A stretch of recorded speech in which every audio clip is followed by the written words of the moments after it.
Hello learners, this is a video lecture on automobile engineering for 6th semester diploma in mechanical engineering. I am Ritesh Harode from Department of Mechanical Engineering, NIT Polytechnic, Nagpur. This is a video lecture on chapter number 2 automobile transmission system. और इस पहले video में हम लोग सीखेंगे कि automobile transmission system क्या होता है और उसकी क्या जरूरत है। सबसे पहले देखते हैं learning outcome. After completion of this video lecture, the learner will be able to write the necessity of transmission system in automobile. तो सबसे पहले हम लोग सीखेंगे कि ट्रांसमिशन सिस्टम की क्या जरूरत है एक ऑटोमोबाइल में। अब ट्रांसमिशन सिस्टम क्या होता है इसके बारे में बेसिक चीजें तो हम लोगों ने पिछले कुछ वीडियोस में देखा है। जब हम लोगों ने ऑटोमोबाइल के कंपोनेंट्स के बारे में देखा था तब हमने ये डिस्कस किया था कि एक ऑटोमोबाइल ट्रांसमिशन सिस्टम क्या होता है और उसमें कौन से कंपोनेंट होते हैं। पर इस वीडियो लेक्चर में हम लोग ये डिस्कस करेंगे कि ऑटोमोबाइल में ऑटो ट्रांसमिशन सिस्टम का क्या रोल है, क्यों ये इतना इम्पोर्टेंट होता है। तो इस वीडियो लेक्चर में जानते हैं कि ऑटोमोबाइल ट्रांसमिशन सिस्टम की जरूरत क्या है। सबसे पहले देखते हैं इसका पीओ और पीएसओ मैपिंग। तो सबसे पहले तो यहाँ पर पीओ 1 मैप किया है हम लोगों ने, क्योंकि क्या हो रहा है यहाँ हमारा डिसिप्लिन नॉलेज यानी मैकेनिकल इंजीनियरिंग से रिलेटेड जो डिसिप्लिन नॉलेज है वो हमारा एनहांस होने वाला है। सो इसीलिए पीओ 1 मैप किया है। PO 4 is engineering tools and equipment then practice. So यहाँ हम लोग सिस्टम के बारे में देखने वाले हैं, उसका मेंटेनेंस किस प्रकार से कर सकते हैं वो देखने वाले हैं, इसीलिए पीओ 4 भी मैप किया हुआ है। उसके बाद आता है पीओ 7 लाइफ लॉन्ग लर्निंग। तो जो बेसिक चीजें हम लोग यहाँ पढ़ने वाले हैं it will be useful throughout your life. Then PSO 2 that is maintenance of mechanical engineering related tools and equipment. तो वो एक बहुत जरूरी एक काम है इस ट्रांसमिशन सिस्टम से रिलेटेड, इसीलिए पीएसओ 2 भी मैप किया हुआ है। तो आइए इस वीडियो लेक्चर को शुरू करते हैं और देखते हैं कि ऑटोमोबाइल ट्रांसमिशन सिस्टम क्या होता है।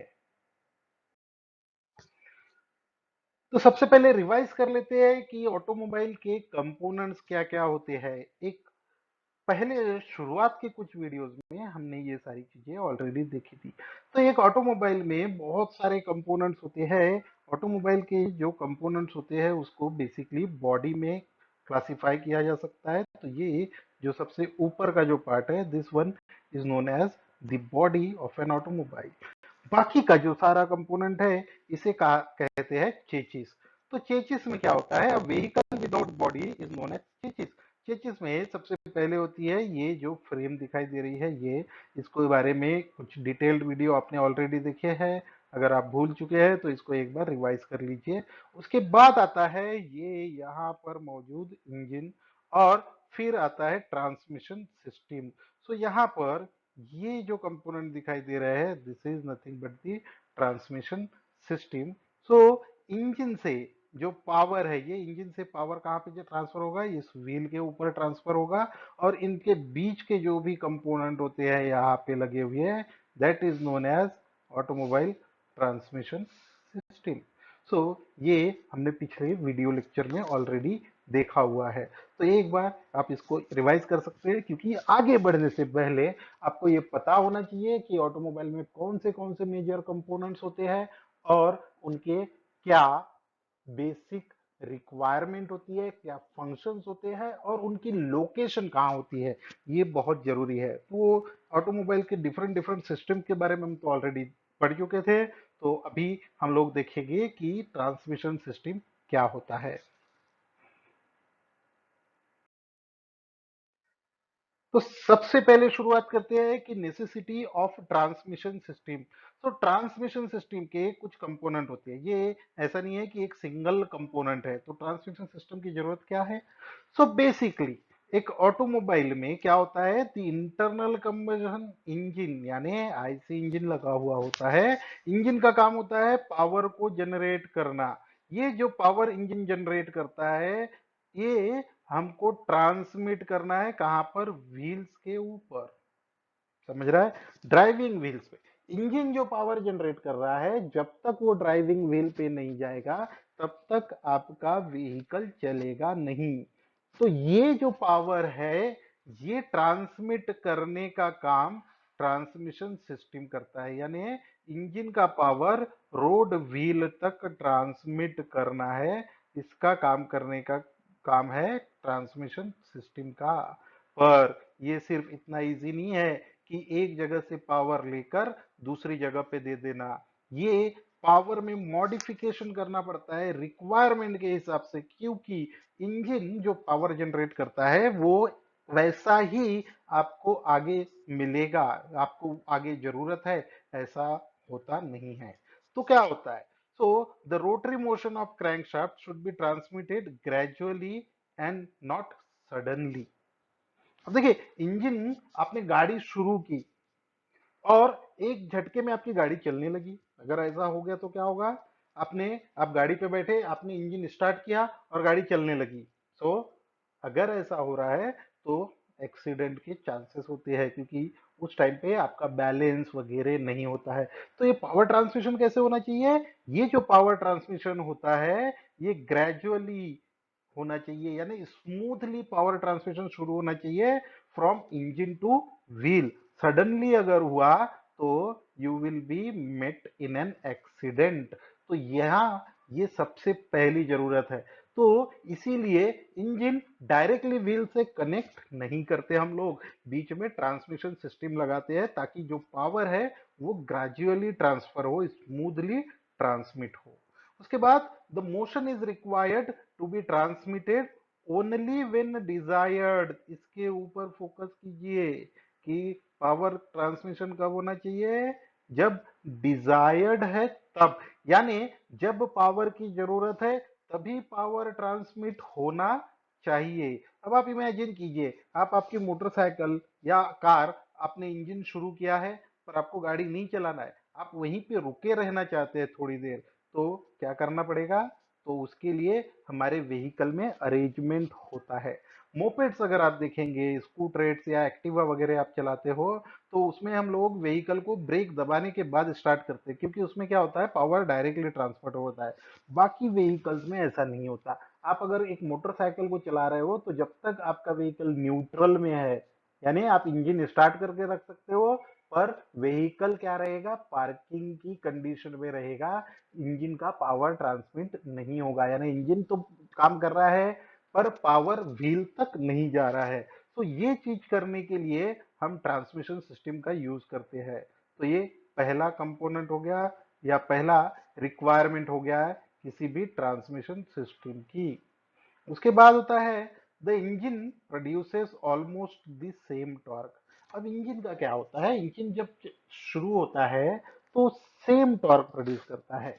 अब आपने देखा होगा, जब आप व्हीकल चलाते हो, जब गाड़ी आप चला रहे हो, तो आपकी जो रिक्वायरमेंट है वो कंटिन्यूअसली चेंज होते रहती है। अब इंजन जो टॉर्क प्रोड्यूस करता है, वो टॉर्क पे आपका व्हीकल नहीं चलेगा। समझिए, जब आप इंजन को शुरू करते हैं, जब आप गाड़ी सुबह सुबह शुरू करते हैं, तो इंजन की स्पीड ज्यादा नहीं होती, वो कम टॉर्क प्रोड्यूस करता है। अब गाड़ी जब जीरो से शुरू हो रही है तो उसे टॉर्क की ज्यादा जरूरत होती है और स्पीड की कम।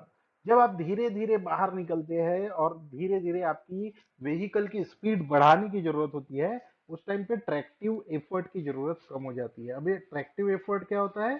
तो बेसिकली ट्रैक्टिव एफर्ट क्या है कि आपका जो व्हील है और रोड है, उनके बीच में एक फोर्स ऑफ अट्रैक्शन होता है जिसे हम ट्रैक्शन बोलते हैं। और उस व्हीकल को अगर चलाना है, उस व्हील को घुमाना है, तो आपको ट्रैक्टिव एफर्ट लगाने पड़ेंगे। वहां पे आपको क्या लगाना पड़ेगा? एफर्ट लगाना पड़ेगा, जो क्या होना चाहिए? ट्रैक्टिव रेजिस्टेंस से ज्यादा होना चाहिए। तो व्हील का और रोड के बीच का जो कांटेक्ट है उसको बोलते हैं ट्रैक्शन, और वो ट्रैक्शन से ज्यादा एफर्ट जब आप लगाओगे तभी वो व्हीकल चलेगा। सो इंजन का ये जो ट्रैक्टिव एफर्ट की रिक्वायरमेंट होती है ये हमेशा चेंज होती रहती है, और कैसे चेंज होती है, रोड के हिसाब से और लोड के हिसाब से। अब अगर आपके व्हीकल पे एक ही बंदा बैठा हुआ है, एक जन बैठा हुआ है, तो क्या होगा, लोडिंग आपको ज्यादा पावर की जरूरत पड़ेगी क्या, नहीं। लेकिन अगर उसके ऊपर 4 लोग बैठे हुए हैं कार में, तो आपको ज्यादा लोड की जरूरत पड़ेगी, आपके व्हीकल पे लोड क्या हो जाएगा, बढ़ जाएगा। तो आपकी रिक्वायरमेंट ट्रैक्टिव एफर्ट की बढ़ जाएगी। साथ ही साथ क्या होता है कि जब आप रोड चलाते हो, रोड पे चलाते हो, रोड हमेशा एक जैसा नहीं होता। आप नॉर्मल रोड पे चला रहे हो, फ्लैट रोड पे चला रहे हो, तो आपको ट्रैक्टिव एफर्ट कम लगेगा। लेकिन अगर आप किसी ब्रिज के ऊपर चढ़ रहे हो, तब आपकी ट्रैक्टिव एफर्ट की रिक्वायरमेंट बढ़ जाएगी। अब ये रिक्वायरमेंट कैसी होती है, ये सडनली बढ़ती है। आप ऐसा नहीं कर सकते कि आप ब्रिज के नीचे जाके खड़े हो गए और इंजन को टॉर्क बढ़ने का वेट करते रहे। तो ऐसा हो नहीं सकता, क्योंकि इंजन को कंडीशन को अडॉप्ट करने के लिए टाइम लगता है। तो इसीलिए वहां पर ट्रांसमिशन सिस्टम होता है। तो इंजन सेम टॉर्क प्रोड्यूस करता है, ट्रांसमिशन सिस्टम क्या करता है, उस टॉर्क को कम या फिर ज्यादा करता है एज पर दी रिक्वायरमेंट। और रिक्वायरमेंट कैसी रहेगी, रोड और लोड के हिसाब से। तो ये रोड एंड लोड कंडीशन की रिक्वायरमेंट के हिसाब से आपका ट्रैक्टिव एफर्ट क्या होगा, चेंज होगा। और ये चेंज करने का काम कौन करता है, ट्रांसमिशन सिस्टम करता है। तो इसीलिए हमको ट्रांसमिशन सिस्टम की जरूरत होती है किसी भी गाड़ी में। दूसरा, modify and transmit the engine power to road wheel. अब ये पावर को बहुत जगह से बहुत तरीके से मॉडिफाई करना पड़ता है। आपका व्हीकल टर्न करता है तो आपको एंगल पे पावर ट्रांसमिट करना आना चाहिए। उसके बाद आपके 90 डिग्री में पावर ट्रांसमिशन होता है, जो हम आगे डिटेल में देखेंगे। तो इस तरह से, और जो आपका इंजन पावर प्रोड्यूस कर रहा है उसको मॉडिफाई करना है, तो उसका मॉडिफिकेशन जरूरी है, उसका ट्रांसमिशन जरूरी है, हमारी रिक्वायरमेंट की वजह से के हिसाब से। तो ये सारा काम करने का काम जो है वो ट्रांसमिशन सिस्टम करता है। अब इंजन तो उल्टा नहीं चल सकता, लेकिन आपको कार रिवर्स भी करनी होती है। तो अगर आपको रिवर्स मोशन चाहिए तो उसके लिए भी ट्रांसमिशन सिस्टम की जरूरत पड़ती है। So these all are the function of a transmission system. So याद रखिए कि ट्रांसमिशन सिस्टम की जरूरत क्या होती है, और ये सारे काम करने के लिए हमारे पास कोई ना कोई कंपोनेंट होता है। तो आइए देखते हैं कि एक ट्रांसमिशन सिस्टम में कौन से कंपोनेंट होते हैं। सो ट्रांसमिशन सिस्टम या ऑटोमोबाइल ट्रांसमिशन सिस्टम का काम क्या है, it modify the power developed by engine and transmit it two wheel. तो देखिए, अभी तक हम लोग क्या बात कर रहे थे कि इंजन से जो पावर डेवलप किया है वो व्हील तक प्रोवाइड करना है, पर डायरेक्ट प्रोवाइड करना है क्या, नहीं, उसको क्या करना है, मॉडिफाई करना है। तो this modification is very much important. Now the component, component क्या होते हैं, सबसे पहले आता है क्लच, उसके बाद गियर बॉक्स, फिर पावर ट्रांसमिटिंग सिस्टम की जरूरत पड़ती है, जैसे कि चेन ड्राइव। ये जो चेन ड्राइव है ये टू व्हीलर मोटरसाइकिल में देखने के लिए मिलेंगी। बेल्ट ड्राइव आपको मोपेड्स में देखने के लिए मिलेगा, लूना में, आपकी एक्टिवा वगैरह में बेल्ट ड्राइव होता है। हेवी व्हीकल्स या कार वगैरह में आपको प्रोपेलर शाफ्ट देखने के लिए मिलेगा। उसके बाद आता है डिफरेंशियल ड्राइविंग एक्सेल और व्हील्स एंड टायर। सो ये सारे होते हैं ट्रांसमिशन सिस्टम के कंपोनेंट। अब ये सारे कंपोनेंट किस तरह से काम करते हैं और कैसे इनकी जरूरत पड़ती है वो देखते हैं। सो कंपोनेंट ऑफ ट्रांसमिशन सिस्टम कैसे होगा, तो सबसे पहले तो व्हील्स होते हैं। व्हील कहाँ पे रहेंगे, एक्सेल के ऊपर लगे हुए होते हैं। नाउ हमको क्या चाहिए, इंजन। ये इंजन का काम है पावर जनरेट करना। अब इंजन पावर जनरेट करेगा, पर ये पावर ट्रांसमिट कहाँ करना है हमको, डिफरेंशियल को। अब एक इंजन, एक व्हीकल में ड्राइविंग व्हील्स होते हैं, तो यहाँ पर रेयर व्हील्स जो है वो ड्राइविंग व्हील्स है, क्योंकि डिफरेंशियल कहाँ पे लगा हुआ है, रेयर एक्सेल के ऊपर। तो इंजन का पावर आपको ट्रांसमिट कहाँ करना है, डिफरेंशियल के ऊपर। तो ये इंजन का पावर डिफरेंशियल पे डायरेक्टली तो ट्रांसमिट नहीं कर सकते, तो इसीलिए नंबर ऑफ कंपोनेंट होते हैं, और वो होता है ट्रांसमिशन सिस्टम। तो देखते हैं ट्रांसमिशन सिस्टम में क्या क्या कंपोनेंट होते हैं। तो सबसे पहले तो ये आता है क्लच। अब क्लच का काम क्या है कि ये क्लच जो है, इंजन और गियर बॉक्स के बीच में होता है। क्लच का काम है इंजन और गियर बॉक्स को कनेक्ट करना और डिस्कनेक्ट करना। आप हमेशा देखते हैं, आप जब भी गाड़ी चलाते होगे, जब आप गियर बॉक्स का यूज करते हो, गियर बॉक्स का काम क्या होता है? गियर बॉक्स का काम है कि आपकी रिक्वायरमेंट के हिसाब से आपको अलग अलग टॉर्क और स्पीड प्रोवाइड करना। देखिए, आप घर से निकलते हो, जब आप गाड़ी चलाना शुरू करते हो, आप फर्स्ट गियर पे गाड़ी चलाते हो। फर्स्ट गियर पे गाड़ी आप इसलिए चलाते हैं क्योंकि उस समय आपको स्पीड की जरूरत नहीं होती है, आपको ज्यादा टॉर्क की जरूरत होती है। क्योंकि जीरो से अगर आप शुरू कर रहे हो, क्योंकि गाड़ी मोशन में नहीं है, तो आपको ज्यादा ताकत लगानी पड़ेगी व्हीकल को मोशन में लाने के लिए। तो इसीलिए आप फर्स्ट गियर में गाड़ी चलाते हो, जहां पे आपको टॉर्क ज्यादा मिलता है, स्पीड कम मिलती है। फिर जैसे जैसे आप आगे बढ़ते जाते हो, आपको टॉर्क की रिक्वायरमेंट कम होती है और स्पीड की रिक्वायरमेंट बढ़ जाती है। और जैसे ही आपकी स्पीड की रिक्वायरमेंट बढ़ जाएगी, आपका क्या होगा? टॉर्क की रिक्वायरमेंट कम हो जाएगी। ये याद रखिए, टॉर्क और स्पीड दोनों इर इनडायरेक्टली प्रोपोर्शनल होती है एक दूसरे से। यानी टॉर्क कम होगा तो स्पीड बढ़ेगी, स्पीड बढ़ेगी तो टॉर्क कम होगा। तो यहाँ जैसे ही आप दूसरे गियर पे जाते हो तो क्या होगा? आपकी स्पीड बढ़ जाएगी। फिर और ज्यादा स्पीड चाहिए तो आप थर्ड गियर पे जाते हो, और ज्यादा चाहिए तो आप फोर्थ गियर पे जाते हो। और जब आपकी स्पीड कम लगती है तो आप क्या करते हो? नीचे के गियर पे आते हो। और ये रिक्वायरमेंट कैसी है? आपकी रोड और लोड कंडीशन के हिसाब से चेंज हो रही है। अब आप ज्यादा लोड पे हो तो आप हायर गियर पे नहीं चला सकते, आपको तीसरे या दूसरे गियर में चलाना पड़ेगा। जब आप किसी ब्रिज के ऊपर चढ़ना चालू करते हो, आप फोर्थ गियर पे होते हो, देखो रोड कंडीशन क्या हो रही है? चेंज हो रही है। आप एक ऊंचे ब्रिज के ऊपर जा रहे हो, ब्रिज पे आप ऊपर चढ़ रहे हो, यानी आपकी रोड की कंडीशन चेंज हो गई।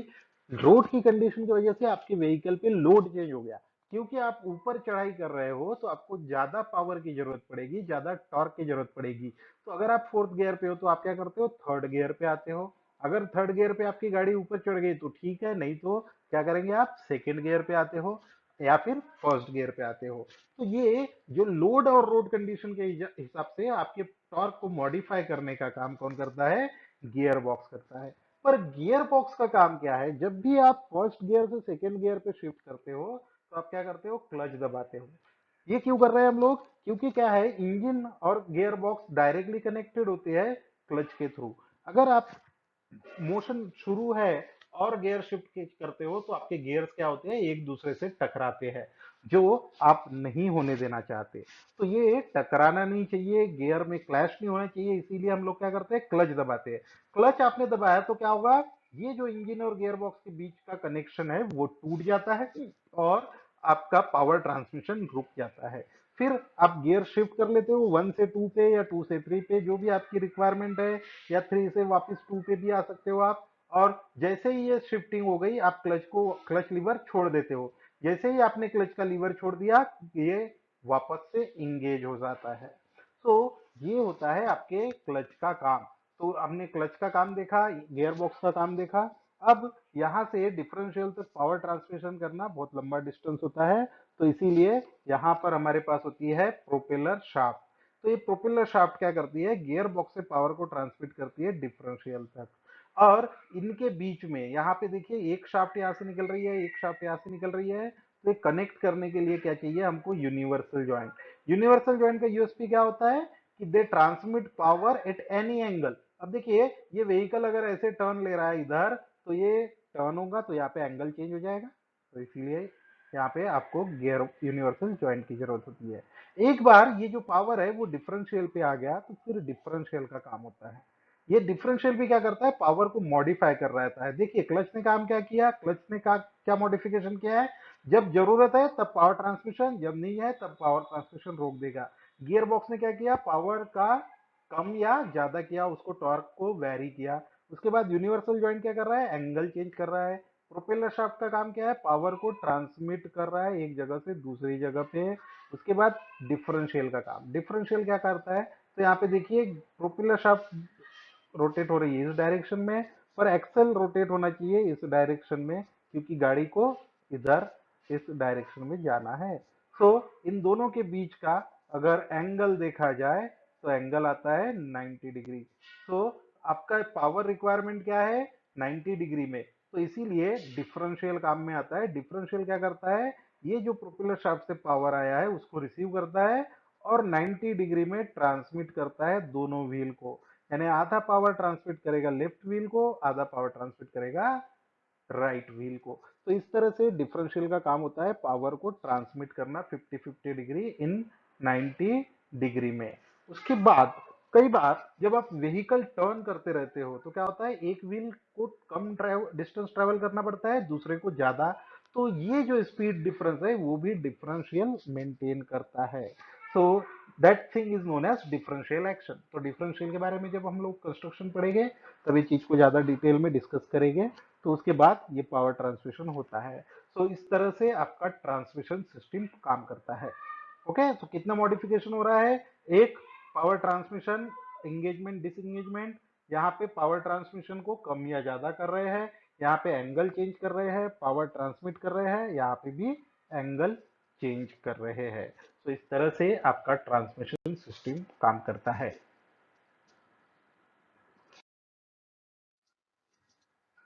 So in this way we have come to the end of this video lecture। तो हम लोगों ने इस वीडियो लेक्चर में सीखा है कि summary of this video lecture क्या होगा, कि हमने ट्रांसमिशन सिस्टम के कंपोनेंट्स के बारे में देखा, ये सारे कंपोनेंट किस तरह से काम करते हैं वो देखा है। So our assignment question and outcome for this video lecture is, now you will be able to explain the necessity of transmission system in automobile। तो ये ऑटोमोबाइल में ट्रांसमिशन सिस्टम की क्यों जरूरत है ये हम लोगों ने यहाँ पर देखा है।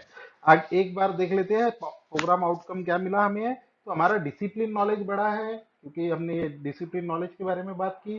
तो इसीलिए मैकेनिकल इंजीनियरिंग के कंपोनेंट्स के बारे में बात की, gear box, clutch, propeller shaft and all. तो इसीलिए PO4 के बारे में हमारा इंप्रूवमेंट हुआ। ये हमें लाइफ लॉन्ग काम में आ सकता है क्योंकि PO7 यहाँ पे है, इसलिए हमारा फुलफिल हो रहा है। उसके बाद mechanical engineering related tools and equipment, जितने भी कंपोनेंट के बारे में हमने बात की है उनका मेंटेनेंस वगैरह करना हमें आना चाहिए। तो इसीलिए PSO2 भी यहाँ पर मैप किया है। So this is all about the transmission system of an automobile. आने वाले वीडियो लेक्चर में हम लोग शुरू करेंगे first component of transmission system जो है क्लच। तो क्लच के फंडामेंटल्स हम लोग अगले वीडियो लेक्चर में पढ़ेंगे। तब तक के लिए always keep learning. Thank you.